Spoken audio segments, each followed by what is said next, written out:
friends, I am Rob the Dungeon Tutor, and today I have a special Dungeon Tutor session to go out to a friend of mine. His name is James, and he's a DM too, but one thing that after watching his game, because he streams his games, he's quite good, one thing I thought he might be able to take advantage of, a little bit of, my experience, is in the use of voice effectively in your games. And I know a lot of people can really, help with this. If you go into a game convention, you walk along, you can find the people who have a bit of experience in running games because most of them know how to use different elements of your voice in order to accomplish what you want in your role-playing games, especially as a game master. Now, some of these elements can also help as a player tremendously too. And I'm not just talking about using an accent, although that is certainly a tool in the toolbox. But what I'm mostly referring to is how to effectively use your voice to communicate information to your players and to sort out all the different roles that you have as a game master so that your players can easily identify what you intend in a given scenario. Sometimes without you having to say a single word, you can take command of your game, switch between different roles and facets of your responsibilities as a game master just by using your voice.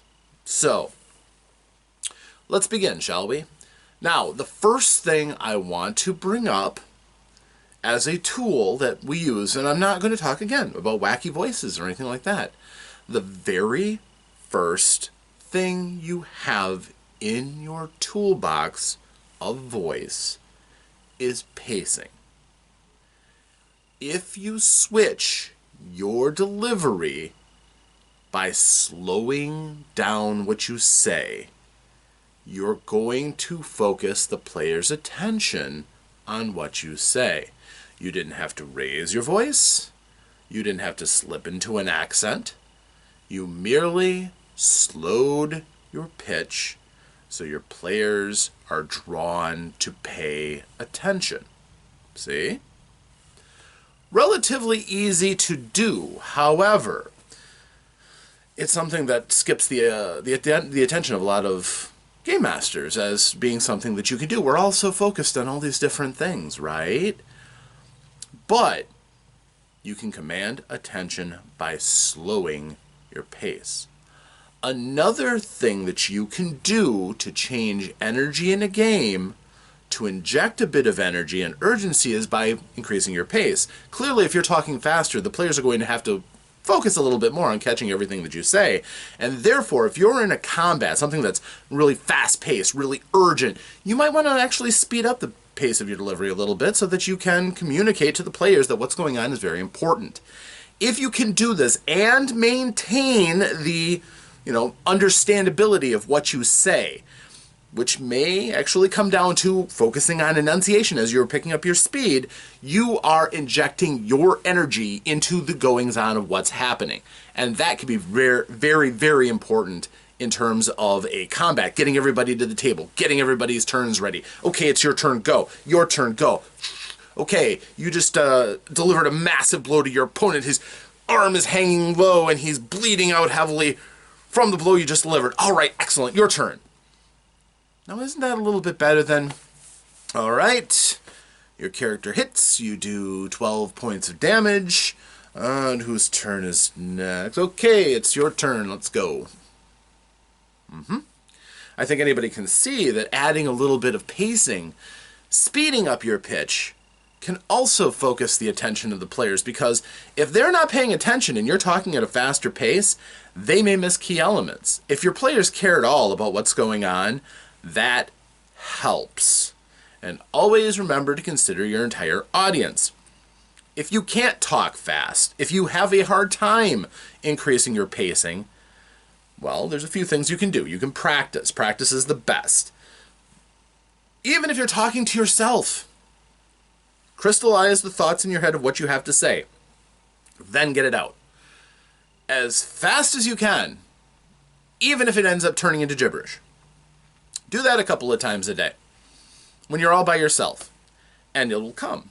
The words will come to your mouth faster and faster and faster, especially if you have clearly crystallized in your mind the situation at hand and can more adequately impart that knowledge to your players. Talking faster becomes a bit easier. For some, it's never easy, and I don't recommend going to the speed of that one gentleman who used to do the Micro Machines commercials, really, really super fast. That's just going too far. But if you inject that power and that urgency by changing up your pitch, it's a good tool to have. So, slow and steady if you absolutely want to pound the importance of what you are saying. Good tool. This also works pretty well to counter when players are just kind of fidgety. They want to get to the next part. If you deliberately slow down your pitch, you're giving them a subtle hint. Slow things down. It's coming. I haven't forgotten that you want to do stuff, but slow down. Take this in. And this is a big moment. I want to enunciate it. So I am going to slow my pitch. My pacing is a tool, a throttle, if you will. Fast, put a lot of energy, get your focus, get you going now. Slow. I want you to pay attention to this. It is important. And you've never had to raise your voice. You've never had to make your voice uncomfortable if you had a cold and your throat's a little raw, such as mine. Pacing can be a great way of changing the focus of your game. Now, if you're not raising your voice with that, some players may kind of try to counter-program it. They may be gushing to break in. That's when you have to be a game master, and you have to say, this is important. Slow down. I will get to you. Keep it in mind. We will get to that. And just go. Tool number 1. Tool number 2, volume. Now, volume potentially can be damaging to your voice. Talking above your normal register imparts more energy to what you say. It talks over background noise, sometimes very important in a campaign, especially when your players are losing focus. Raising your voice, bring the attention back to you, can sometimes help you get through that. But at something like a convention, where it might be very noisy, very important. So, as I said, it can be straining to a voice to talk at an elevated level of volume. How do you fix that? Practice. That's the only way to strengthen your vocal cords. If you are alone and you want to practice talking in a louder voice, do so. It's not something that's all that bad. Make sure you lubricate your vocal cords, drink plenty of fluids, and if you start feeling pain or discomfort, back it down. Don't hurt yourself. That can take even longer to recover from. But stretch them out. Get used to delivering louder volume. Now, how do you do that effectively? There's a couple of ways of generating volume. You can just put more effort into it. That is elevated breath, strengthened, firmer vocal cords, and you can do it. Anybody can do it. If you can yell, you can game master loudly and increase your volume. In a smaller space, that can be useful as a surprise tactic, but if your players are being shouted at constantly, that can be kind of a bummer. But in a larger space, you can use volume more adequately. That can be really effective. It's also effective for characterization. Pacing was also something that can be useful for characterization if you have a character that deliberately talks slowly. That can be interesting in character. If you talk about somebody who talks really fast, somebody who just can't get the words out fast enough. If you ever read any of the Kryn novels, anything with Tinker Gnomes, they talk so fast. They have so much to get out that the mouth slows them down. So it's all one long run-on word. That's how you can use pacing to make characterizations like that. Volume works the same way. Some characters you can only imagine would talk loudly. Say a bombastic Minotaur barbarian would not talk below a decibel level of, your roughly a rock concert speakers put out. They would be loud because they have a lot to say and they're very big. And that is how you can project that a bit. The inverse, of course, is always true. You can dip down. You can quiet your voice. You can keep in the same register. Just don't put as much into it. Why would you want to do that? Sometimes a whisper can be more effective than a shout. If your players are going on and on and on and on and on, and you're game mastering, you deliver in a quiet voice. Same register. You just quieted your voice down. You may go on unnoticed, but you may also, if a couple people notice that you're talking, and they realize that you're the person who is the eyes and ears of their character, the one who brings forth all of the threats, the scenery, everything that your character needs to know, and you're talking and other people are interrupting you, talking over you, if they take the game seriously, how much do you think they're going to appreciate that they can't hear you? Their character is effectively blinded, and they're going to have to deal with whatever scenario comes up to the point they can start hearing you again. Now, I'm not raising my voice, I'm doing the opposite. But what I'm hoping to do is generate a bit of, in this case, gravitas. I want you all to be still. I want you to be quiet and listen to me. I'm not going to talk above you, but I'm going to say what I'm going to say. And if you don't hear me, well, that's too bad. It's a pity that you didn't take your character serious enough that you'd want to hear what your character is going to have to be reacting to. That can be effective as well. Sometimes a soft voice can be much more effective than a loud one. Especially easier on your voice, too. If you've had a recent illness and your voice isn't what it once was, your voice is out of practice, or something like that, it's perfectly possible to game master in a quieter voice and save being able to raise your voice on demand as something that you keep in your pocket. Because if you've been talking in a quiet voice, talking in a normal voice is like a shout. And that difference can be all the difference in your delivery as a game master. And again, these are things that you haven't had to worry about anything exotic. Most people can whisper, most people can shout, most people can change up their delivery and talk faster if they need to. It's all within your abilities that you already have. So all you have to do is be cognizant of that, and you can insert that into your game mastering delivery, and all of a sudden, your toolbox just widened if you don't already use those features. Employing them deliberately is part of the art of game mastering. You're using a tool and employing it in an artistic way to reach a goal that you've set for yourself. And since it's your voice, it's the goal that you've set for your players as well and how you interact with them. So, two very simple elements. It's simple, it's already something you can do. Practicing makes it better, of course, and being mindful of it while you're running the game means something that you can focus on and work on and get better at being a game master in return. Now, the final thing I'm going to say about voice and using it in a game. Again, some people just think voice is using a bunch of silly voices, changing and altering to pick up on different accents or mimic certain, doing impressions of things, and that's part of voice. And it can be, absolutely. I'll definitely be doing a lesson on that. But another thing that you can do with your voice, aside from the pacing, aside from volume, is you can change where your voice comes from in your body. Because your voice is actually a function of a lot of your body. Most people don't think about it. They think of the vocal cords because you can feel those vibrating as you talk.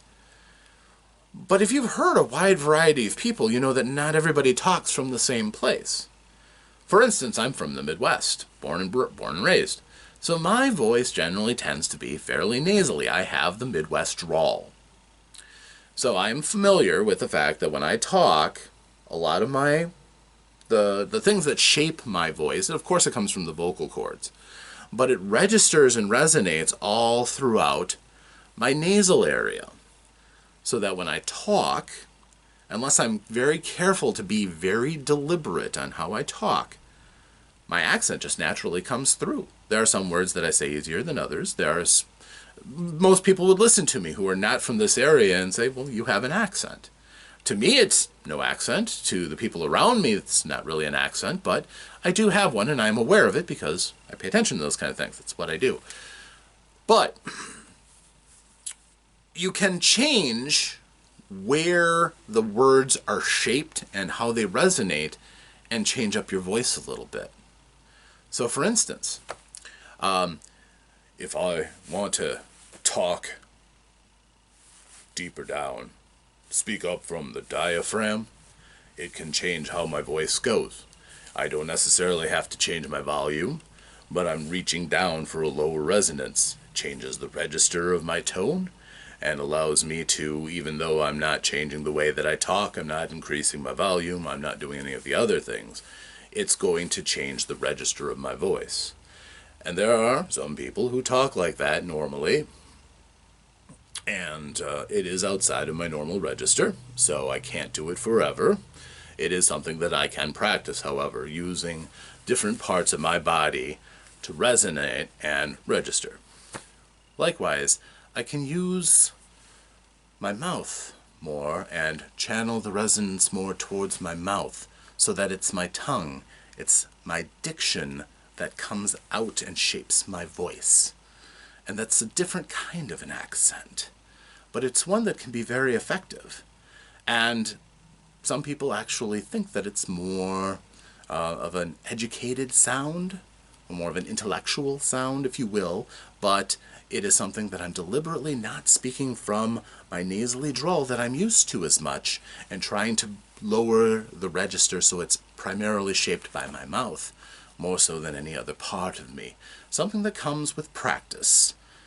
It also does tend to add a little bit of an accent if you haven't quite divorced it from some of your various accents, but can be fairly useful as well. And I deliberately am not trying to affect an accent. I'm talking as I normally would, but I'm trying to keep the resonance down from my nose and mostly through my mouth, lips, and tongue. So, it's something that you can slip into to make subtle changes in your voice, which can help in characterization. And it can really do a fairly decent job of adding some oomph to your characters. You want to add a deeper bass. Say you want to portray a dwarf. Well, dwarves are kind of that barrel-shaped torso, suggests they've got good lungs and they've got depth to their voice. So if I change my register so I can feel it down here, so I can feel it in my chest, I can feel I'm drawing from the diaphragm when I talk, I'm not using an accent. I'm changing my register, I'm changing my voice. But I don't have to talk in a Scottish accent to let you know that I'm playing my dwarf. I have the accent as a backup. It's not even all that great of an accent, but it lets you know that I'm playing my dwarf. But if I'm talking in a deeper voice, a deeper register than I normally do, I now have a character voice, because it is a character that I imagine does resonate deeper in the chest, a more solid voice, more so than my normal register, which is, again, my more Midwest nasally drawl. Those are 3 tools. Where your voice comes from, how loud your voice is, how fast your voice is coming out, that any game master can use with a bit of practice. And that's what it really comes down to, practice. Practicing at the game table is not optimal. If you have time on your own, practice changing up the pitch of your delivery, practice talking a bit louder, practice maintaining a quieter volume, or practice speaking from your chest, or speaking from your nose, or, practice your mouth movements. Now, the final thing, this is a lesson that I learned in theater, and I think it's very effective. Enunciation is very important. And a proper amount of enunciation comes from an educated mouth. So, especially if you have any kind of troubles with, you've had difficulties in the past talking, working on your diction and your vocal delivery can be very effective in helping reinforce all these other things that we were talking about, because it can allow you to be heard and understood when you're talking quietly. It can allow you to be able to be boisterous without losing the ability to be understood clearly. Now, how do you do that? There's a number of good tricks, but the one that I learned is pretty simple. At least in terms of English, and I'm an English speaker primarily, so we use the same sets of consonants and vowels in some combination and order to make up all the words that we say, right?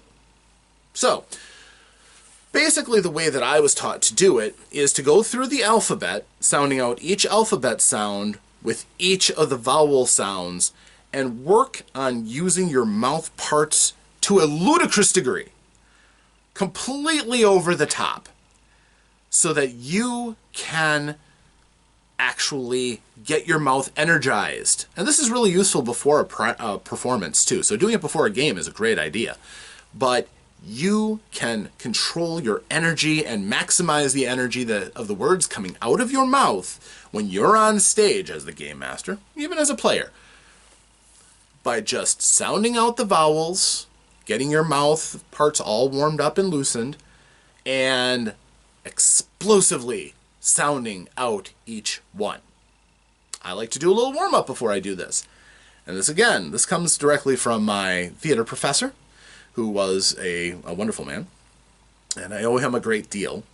Not just, because I did some theater in college, but also my game mastery got much better as a result. So, first of all, to stretch. Your mouth is full of muscles. Your tongue, your jaw primarily. So, but also all these facial muscles too. So what I do is I just stretch out everything.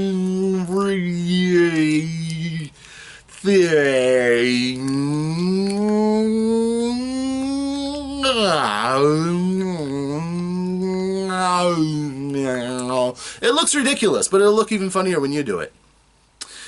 But it's a good practice to do because it, again, strengthens all your muscles, warms them up, lets them know that it's showtime. So, to sound out all the consonants, to do all the vowels, goes like this for us English speakers. Make of it what you will. So the first consonant is B. B, bay, bye, bo, boo. And if you do that, you notice your mouth is shifting with each one. You're not just repeating the same thing, but the B, very explosive from the lips. B, bay, bye, bo, boo. And allow your face to go to the optimum for delivering that energy. C. Well, we already have K coming up, so we're going to use C as the more sibilant. See, say, sigh, so, sue. After you've done it a few times, you don't need to actually sound it out. You can just make your mouth go through the motions. That's very useful when you're backstage warming up. You've got an audience out there. You don't want them to see you, so it's see, say, so, so. And as you do that, you feel the energy coming off your lips. You might want to make your C's, your S, S. Put some pressure behind it. Let your teeth resonate a little bit. See, say, sigh, so, sue, ooh, ooh, ooh. You feel the jaw move up. Ooh, that's good. D, day, die, do, do. Fee, fay, fi, fo, foo. Gee, gay, guy, go, goo. Open your mouth. Let everything roll. Maximum power. You're not worrying about how you look, your self-image, or anything like this. This is about exercising. This is about practicing and getting better. He, hey, hi, ho, who. Get that huh. Get used to that breathy force of air coming out of your lungs. This is good stuff. It helps you strengthen all of this. I'm out of practice, too. I haven't done regular theater warm-ups in quite a while, so this is helping me, too. So, yay! G, J, Jai, Jo, Ju. Ki, K, Kai, Ko, Ku. Now, again, I just came over a cold, so I don't have the lung capacity that I used to. This is showing me a weakness. I don't have one whole breath that I can do all of that at once. And that can really help you, to, especially those of us who are smokers or have some diminished lung capacity. When I'm on point, I can get through an entire consonant's worth of vowel sounds in a single breath, no problem. And I can make each of them explosive and crisp. Be kind to yourself. Don't push yourself too hard. Things will come the more you practice. But you go entirely through the alphabet, so you've made all of the gestures, all of the sounds, resonated through all of the various consonants that you're going to be using. Your toolbox is warmed up. You're ready to go. It's a nice practice. If you do it daily, I promise you it gets easier, and you will find yourself getting more explosive, so that when you have to be crisp, you have to be understood with what you say, it helps with your diction. It helps with you being audible and understandable, no matter what type of voice you're using, because you're used to that. It's about projection, yes. It's about adding energy to a conversation, yes. And quite honestly, it can help in your day-to-day too. If you want to say something without shouting and make sure your point is delivered home, try adding a little bit of energy from your mouth. Add that extra emphasis, and people will pay attention to that. We can't help it. We're social creatures. You're going to pick up on those cues. All your players are social creatures too. They're all going to pick up on those social cues. So when you add extra energy to what you're saying, can be a part of characterization, yes, but they'll pay attention. And that is another tool in your toolbox. 4 tools. Pacing, good. Volume, pretty good. Where is your voice coming from? Changing your register of your voice. Good, very good, especially in characterization. And finally, adding energy and exercising your vocals. Yes, practice these. You will appreciate it down the road. I promise you. In games, yes. Real life, sure. So those are just some tips from me, Rob, the Dungeon Tutor. You're very welcome to them, and I hope they come in handy. They can take a game master who just reads out of the book, who just does their delivery, and the players, if they're good players, will still pay attention. This, using all of these different tactics that I have just recommended, makes your attention nearly inescapable. And it passes on the kind of information that you want your players to have without you having to actually come out and say it. So, you are very welcome to that. This does end this session. I do have more to say about voice, but this is a good start. And hopefully this was enjoyable and informative. So that's what we're hoping for here. Until next time, hopefully you will feel ready for that next session, which is coming up. And keep working on that voice, keep practicing. It's a journey, not just a destination. And I'll talk to you at the next session. I'm Rob, the Dungeon Tutor. Until that next time, farewell.